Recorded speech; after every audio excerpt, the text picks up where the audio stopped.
15 বছরের কম বয়সীদের জন্য সোশ্যাল মিডিয়া নিষিদ্ধ করেছিল ফ্রান্স, কিন্তু মুহূর্তের মধ্যে তা আটকে দিল দেশটির সর্বোচ্চ আদালত।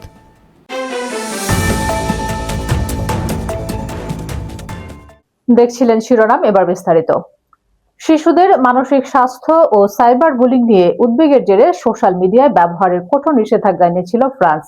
ইউরোপের প্রথম দেশ হিসেবে প্রেসিডেন্ট ইমানুয়েল মাখোর এই সাহসী পদক্ষেপ নিয়ে বিশ্বজুড়ে শুরু হয়েছিল তুমুল আলোচনা।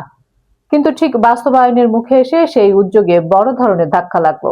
দেশটির সর্বোচ্চ আদালত সাফ জানিয়ে দিয়েছে, এই নিষেধাজ্ঞা সরাসরি মানুষের বাক স্বাধীনতার অধিকারকে ক্ষুণ্ণ করে।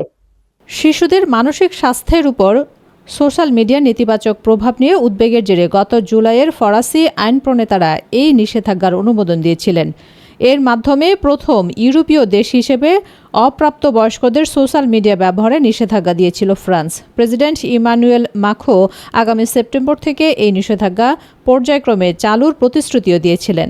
তবে শুক্রবার ফ্রান্সের সাংবিধানিক পরিষদ এই নিষেধাজ্ঞা পুরোপুরি বাতিল করে দেয়।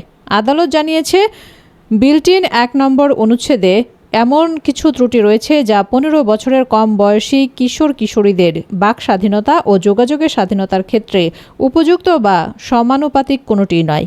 এছাড়া অনলাইন পরিষেবার ব্যবহারে বয়স প্রমাণের বাধ্যবাধকতা নিয়ে পর্যাপ্ত আইনি সুরক্ষা নিশ্চিত করতেও ব্যর্থ হয়েছে বিলটি। রায়ের পরপরই ফরাসি প্রেসিডেন্ট ইমানুয়েল মাখো প্রধানমন্ত্রী বেস্তানিয়ান লেকর্নুকে একটি নতুন খসড়া তৈরির নির্দেশ দিয়েছিলেন। সরকারের পক্ষ থেকে জানানো হয়েছে, যত দ্রুত সম্ভব নতুন প্রস্তাব নিয়ে কাজ করা হবে এবং 2027 সালের শুরুর দিকেই এই সংস্কার বাস্তবায়নের দৃঢ় প্রতিজ্ঞ সরকার। মূল পরিকল্পনা অনুযায়ী আগামী সেপ্টেম্বর থেকে 15 বছরের কম বয়সীদের নতুন অ্যাকাউন্ট খোলা এবং বয়স যাচাই বাধ্যতামূলক করার কথা ছিল। তবে সমালোচকরা তথ্যের গোপনীয়তা রক্ষা, বয়স যাচাইয়ের কার্যকারিতা এবং তরুণদের নিয়ম এড়িয়ে যাওয়ার ঝুঁকি নিয়ে শুরু থেকেই প্রশ্ন তুলে আসছিল।